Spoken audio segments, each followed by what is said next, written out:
Aujourd'hui, elles sont fluo, mais les bougies Trudon ont éclairé les nuits des plus grandes cours de France, celles de Louis XIV, de Louis XV et de Napoléon. Et c'est en Normandie, à Mortagne-au-Perche, que nous sommes allés découvrir les coulisses de la plus ancienne manufacture de cire du monde. La maison Trudon a été fondée en 1643. Dès le règne de Louis XIV, la manufacture de cire fournit la cour de France et l'église, d'où sa devise « Les abeilles travaillent pour Dieu et le roi ». Une belle flamme qui a traversé les siècles grâce à une formule unique.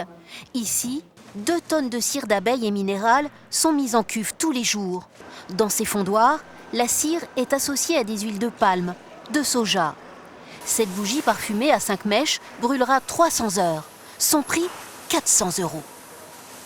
La bougie, en effet, a survécu à bon nombre d'événements, notamment l'arrivée de l'électricité ou le gaz, mais elle perdure parce qu'elle s'est adaptée. C'est plus tout à fait la même bougie simplement éclairante du XVIe ou XVIIe ou même XVIIIe siècle. Maintenant, c'est un objet décoratif, un objet qui parfume. Le métier est artisanal et de nombreuses étapes jalonnent la naissance d'une bougie parfumée. Une fois chauffée à 70 degrés, la cire est coulée en plusieurs fois, car en refroidissant, elle se rétracte. Les mèches, coupées à 5 mm, sont en coton et leur tressage varie selon les modèles. On reconnaît une belle bougie à sa surface, bien lisse, uniforme. Il n'y a pas de défaut, aucun défaut. Et puis aussi à la hauteur de la mèche, on la coupe à 5 mm pour avoir une belle flamme ronde. Tout ici rappelle le passé prestigieux de la manufacture qui a décidé de reproduire des sculptures en partenariat avec les musées nationaux. Napoléon, Marie-Antoinette, tous deux anciens clients de la maison Trudon.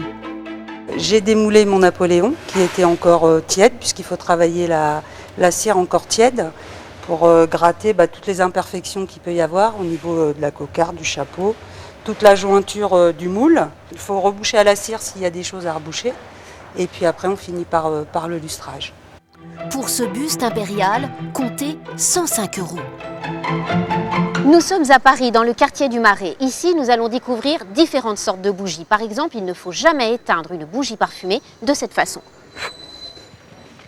Dans cette boutique, les bougies Trudon se déclinent dans toutes les formes et à tous les prix, avec ou sans parfum. Ces cierges, décorés à 75 €, font même partie de la grande histoire.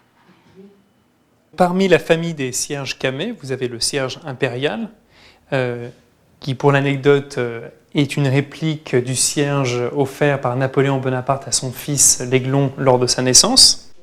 Et pour éteindre votre bougie parfumée, il faut coucher la mèche dans la cire ou utiliser un éteignoir.